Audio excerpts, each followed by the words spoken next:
Carl Alfalfa Schweitzer. On the 21st of January 1959, on the last day of his life, Little Rascals star Carl Alfalfa Schweitzer and a drinking buddy, Jack Pyatt, was on their way to the San Fernando home of Moses Bud Stilks to collect a $50 debt that Schweitzer believed Stilks owed him. Weeks earlier, Schweitzer had borrowed a hunting dog from Stilks, and Schweitzer said the dog ran away as soon as the hunt began and was lost. Stilks told him to place a $50 reward for the dog in the paper. When the dog was returned, Alfalfa paid the $50, expecting Stilks to pay him back. Although Schweitzer was well known as a youngster, as an adult he was reduced to bit parts. He also worked as a hunting guide and bartender. Money was always tight. In January 1958, Carl Schweitzer was shot in the arm by an unknown assassin that was never caught. 1 year later, on the last day of his life, Schweitzer and Pyatt began beating on the door of the Mission Hills home of Moses Bud Stilks and demanded that they let him in. When Stilks refused to pay the $50, a fight began between Stilks and Schweitzer. Stilks stated that Pyatt struck him over the head with a clock. He then pulled a gun from the desk drawer. They began fighting over the gun. The first shot went through the ceiling. The next shot struck Schweitzer. Carl Alfalfa Schweitzer passed away on his way to the hospital at the age of 31. The shooting was found to be justifiable homicide. On August the 30th, 2003, on the last day of his life, actor Charles Bronson, who starred in such movies as the Death Wish series, The Dirty Dozen, Hard Times, The Magnificent Seven, and The Great Escape, was surrounded by his third wife, Kim Weeks, and family at the Cedars-Sinai Medical Center in Los Angeles. In the mid-90s, Bronson was diagnosed with Alzheimer's, a progressive neurological disorder that affects memory and cognitive function. Before his death, his Alzheimer's had progressed to a point that he had no idea he was a world-famous star. Charles Bronson was 81 years old. On the 17th of February 1909, on the last day of his life, the feared Apache warrior Geronimo had been placed in the Fort Sill Military Post Hospital in Oklahoma, suffering from pneumonia. Although he was still a prisoner of the United States government, after several years of captivity, he was granted privileges, such as living with his family in the Apache section of Fort Sill. He was also given permission to ride his horse into Lawton, 5 miles away. While on his last ride from Lawton, Geronimo had been drinking heavy. It was dark, cold, and rainy when he was thrown from his horse and lay on the cold, wet ground all night. He was found by a friend the next day, very ill.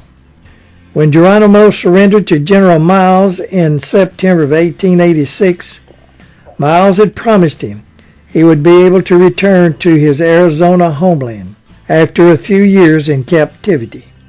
President Theodore Roosevelt turned down his request to return to Arizona, stating Geronimo had just killed too many people. Geronimo was 74 years old.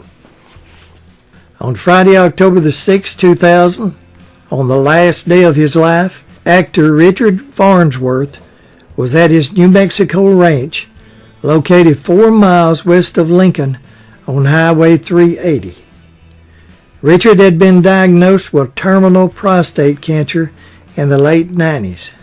He was suffering from the disease when he made his last movie in 1999, The Straight Story. Within 2 years, the cancer had progressed so much he became partially paralyzed and confined to bed. He suffered for years from unbearable pain without telling his co-stars that he had cancer. On the 6th of October 2000, around 5:30 p.m., according to his fiancée, Richard was having an exceedingly bad pain day. She was in the room next to his bedroom when she heard a gunshot. The award-winning actor took his own life. Richard Farnsworth was 80 years old. On the last day of his life, August 2nd, 1876, James Butler Hickok, famous gunfighter and lawman, was sitting at the Nuttles and Mann's No. 2 Saloon in Deadwood, South Dakota Territory, playing poker with Carl Mann, part owner, Bill Massey, a steamboat captain, and a man named Charlie Rich. The day before, Hickok had won money off broken-nosed Jack McCall, who was drinking at the time. Next day, still drinking and steaming from his loss, walked in unnoticed by Hickok, ordered a drink, and eased his way down the bar to get behind Wild Bill. Without warning, McCall said, "Take that," and shot Bill through the back of the head. Bill's head dropped on the table, revealing his cards, aces and eights. Less than a year, Jack McCall will be hung for his crime. Wild Bill Hickok was 39 years old. On the last day of her life, February the 3rd, 1889, Myra Maybelle Shirley, better known as Belle Starr, while riding her favorite horse, Venus, was shot and killed only a fourth of a mile from her home, near Younger's Bend, Oklahoma Indian Territory. As Belle rode past, the killer stepped out from cover and shot her in the back with a shotgun. After she fell off her horse, to make sure that she was dead, he then walked up to her and shot her in the face. Her daughter Pearl heard the shot and spotted Venus running home without Belle. She found her mother in the middle of the road and held her until she died. There were several suspects capable of killing the bandit queen. They questioned an outlaw that Belle had been feuding with, also suspected a former lover, plus her husband and even her son. No one was ever convicted for her death. Belle Starr was within 2 days of her 41st birthday. On October the 14th, 1944, on the last day of his life, German Field Marshal Erwin Rommel was waiting at home to find out his fate. Would he live or would he die? It was all in the hands of the Fuhrer, Adolf Hitler. General Rommel had become one of Germany's best generals and a national hero. He was the only German general to gain the respect of the Western Allies. He refused to kill Allied prisoners, even when ordered by Hitler. Under torture, his name was mentioned as having sympathy towards the plot to assassinate the Fuhrer.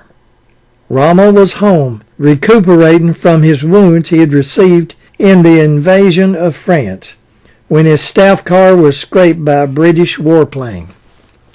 At 7 o'clock on October the 14th, Rommel was having breakfast with his wife and 15-year-old son.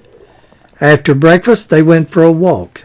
He explained to his son, Manfred, that he'd be having visitors from Berlin around noon. He didn't know if they would come to arrest him or give him a new command on the Russian front. This picture of Rommel, his wife and son, was taken that morning.